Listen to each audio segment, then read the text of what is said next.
Hello everyone, good morning. आज हो गया है 22 सितंबर। तो शिक्षक भर्ती और प्रतियोगिता परीक्षाओं से जुड़ी खबरें आपको मिलने वाली है, तो वीडियो को एंड तक ज़रूर देखें।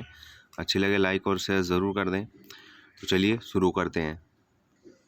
तो सबसे पहली खबर है प्रस्नातक अंतिम सेमेस्टर की ऑनलाइन परीक्षा को लेकर, जिसमें जल्द कार्यक्रम जारी कर दिया जाएगा। इलाहाबाद विश्वविद्यालय प्रशासन यूजीसी नेट का टाइम टेबल जारी होने का इंतजार कर रहा था। अब टाइम टेबल जारी हो गया है और इसी के अनुरूप पीजी अंतिम सेमेस्टर की प्रवेश परीक्षाओं का कार्यक्रम निर्धारित किया जाएगा। दरअसल पिछले 16 से 25 सितंबर तक यूजीसी नेट का आयोजन होना था, लेकिन कोविड-19 के कारण टाइम टेबल में संशोधन कर दिया गया और परीक्षा कार्यक्रम का विस्तार कर दिया गया। यूजीसी नेट का आयोजन अब 24 सितंबर से 5 नवंबर तक किया जाएगा। यूजीसी नेट में पीजी अंतिम सेमेस्टर के छात्र बड़ी संख्या में शामिल होते हैं। यही वजह थी कि इलाहाबाद प्रशासन यूजीसी नेट का कार्यक्रम जारी होने का इंतजार कर रहा था। अगली बड़ी खबर है पीसीएस मेंस को लेकर। कई बदलाव के साथ पीसीएस मेंस आज से इस बार भी बदले पैटर्न पर परीक्षा आसान नहीं होगी रहा और 474 पदों पर होनी है भर्ती। पीसीएस 2019 के तहत कुल 474 पदों पर भर्ती होनी है। हालांकि विज्ञापन 309 पदों के लिए जारी किया गया था। इसमें से 300 पद सामान्य चयन और 9 पद विशेष चयन के थे। प्रारंभिक परीक्षा के आयोजन के बाद आयोग को नायब तहसीलदार के 165 पदों का अधियाचन मिल गया था और पीसीएस के कुल पदों की संख्या बढ़कर 474 हो गई थी। तो कई बदलाव के साथ पीसीएस 2019 की मुख्य परीक्षा 22 सितंबर से शुरू होने जा रही है। परीक्षा 26 सितंबर तक आयोजित की जाएगी। प्रयागराज, लखनऊ और गाजियाबाद के 15 केंद्रों में कुल 6119 अभ्यर्थी मुख्य परीक्षा में शामिल होंगे। इस बार प्रतिस्पर्धा कड़ी होगी क्योंकि यूपीपीएससी अब मुख्य परीक्षा में पदों की संख्या के मुकाबले 3 की जगह 2 गुना अभ्यर्थियों को ही इंटरव्यू के लिए क्वालिफाई कराएगा।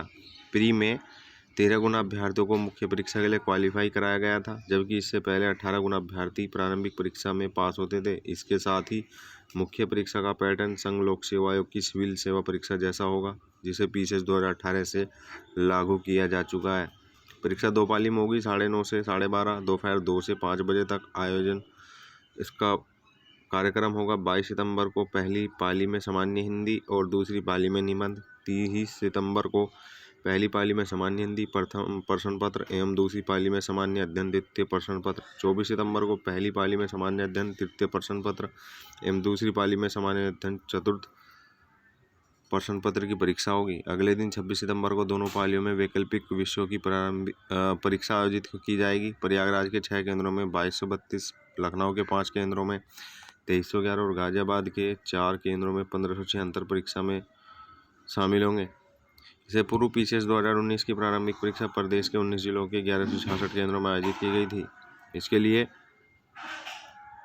5,44,664 अभ्यर्थी पंजीकृत थे। मंगलवार को मुख्य परीक्षा कई बदलाव के साथ होगी। इस बार रक्षा अध्ययन और सामाजिक कार्य समेत कुल 5 विषयों को मुख्य परीक्षा से बाहर कर दिया गया है, जबकि सर्वाधिक अभ्यर्थी रक्षा अध्ययन और समाज कार्यों को ही वैकल्पिक विषयों के रूप में चुनते थे।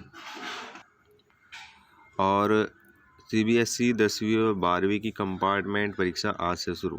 सीबीएसई की 10वीं और 12वीं की कंपार्टमेंट की परीक्षा आज से शुरू होने जा रही है। 10वीं की परीक्षा 28 और 12वीं की परीक्षा 30 सितंबर को समाप्त होगी।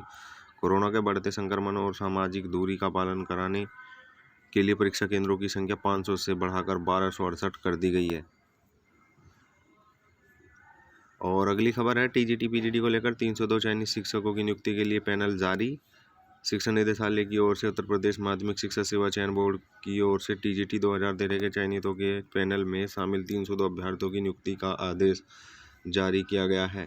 इसके अलावा पैनल में शामिल 399 अभ्यर्थियों की काउंसलिंग के बाद स्पष्ट रूप से 11 विषयों के लिए खाली 302 पदों के लिए संस्था का आवंटन कर दिया गया है। अपर शिक्षा निदेशक डॉक्टर महेंद्र देव की ओर से जारी आदेश में कहा गया है कि 399 में से 3 अभ्यर्थियों का संस्था आवंटन चयन बोर्ड की ओर से पहले ही किया जा चुका है। इसके बाद बचे 94 पदों को छोड़कर 302 पदों पर संस्था का आवंटन कर दिया गया है। इन 94 पदों में से 58 पदों का अधियाचन निरस्त होने के कारण इन पर नियुक्ति नहीं की गई।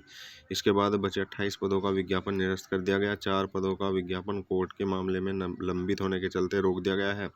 इसके अलावा 4 पदों पर चयन बोर्ड की ओर से संशोधित पैनल उत्तर प्रदेश माध्यमिक शिक्षा सेवा चयन बोर्ड से 2013 टीजीटी के माध्यम से चयनित 25% अभ्यर्थियों के कार्यभार ग्रहण नहीं करने पर हाई कोर्ट के निर्देश पर पैनल में शामिल दूसरे अभ्यर्थियों की नियुक्ति की सिफारिश की गई थी। इसके बाद 18 से 22 फरवरी के बीच कराई गई काउंसलिंग के बाद चयनितों का नया पैनल जारी किया गया।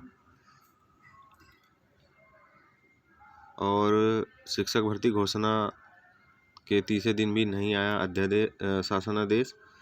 69,000 सहायक अध्यापक भर्ती में 31,661 पदों पर भरने की घोषणा के तीसरे दिन भी शासन की ओर से इन दिशा में कोई गाइडलाइन जारी नहीं हो सकी। यह भर्ती प्रक्रिया किस प्रकार की जाएगी, इसके लिए जानकारी लेने के लिए बड़ी संख्या में अभ्यर्थी सोमवार को सचिव बेसिक शिक्षा परिषद कार्यालय पहुंचे। अभ्यर्थियों ने उप सचिव अनिल कुमार से मिलकर प्रक्रिया की बाबत जानकारी मांगी। शिक्षक भर्ती को लेकर राष्ट्रीय पिछड़ा वर्ग आयोग ने पहले ही आरक्षण के मानकों को लेकर सचिव बेसिक शिक्षा परिषद को 24 सितंबर को तलब किया है। तो ये थी आज की कुछ महत्वपूर्ण खबरें। वीडियो अच्छी लगी हो तो लाइक और शेयर ज़रूर कर दें, चैनल को सब्सक्राइब कर लें। Thanks for watching.